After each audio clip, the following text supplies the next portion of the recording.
At first glance, the periodic table looks like a chart full of boxes, symbols, and numbers.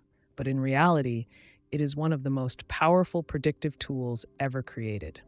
It doesn't just list elements, it reveals patterns that allow scientists to predict how matter will behave even before experiments are performed. This is the Learning Studio, where we don't treat scientific tools as memorization charts, but as maps that explain how the world is organized. And after understanding what atoms are made of and how their internal structure works, the next logical step is to see how all atoms fit together into a larger, meaningful system. Most people think the periodic table is something you memorize in school, but in reality, it explains why elements behave the way they do and why chemistry is predictable rather than chaotic. For example, when sodium reacts violently with water, but gold does not react at all, this difference is not random.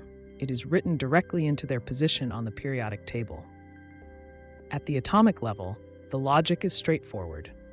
The behavior of an element is determined by the number of protons in its nucleus and the arrangement of electrons around it. Elements with similar outer electron structures behave in similar ways, which is why they appear in the same columns or groups of the periodic table. This organization turns atomic structure into a roadmap for chemical behavior. The first person to fully recognize and organize these patterns was Dmitri Mendeleev. Instead of listing elements randomly, he arranged them by increasing atomic mass and recurring chemical properties.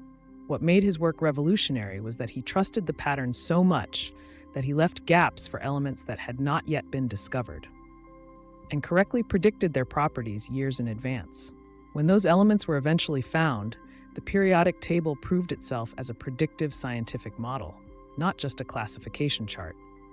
As atomic science advanced, the table became even more precise. Elements were reordered by atomic number rather than mass, once scientists realized that the number of protons defines an element's identity. This refinement explained earlier inconsistencies and locked the periodic table directly to atomic structure, making it a perfect bridge between subatomic physics and chemical behavior.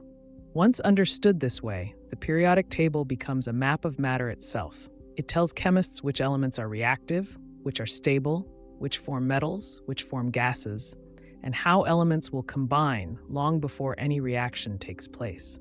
Industries use it to design materials, engineers rely on it to choose metals and semiconductors, and chemists use it to predict reactions with confidence rather than guesswork.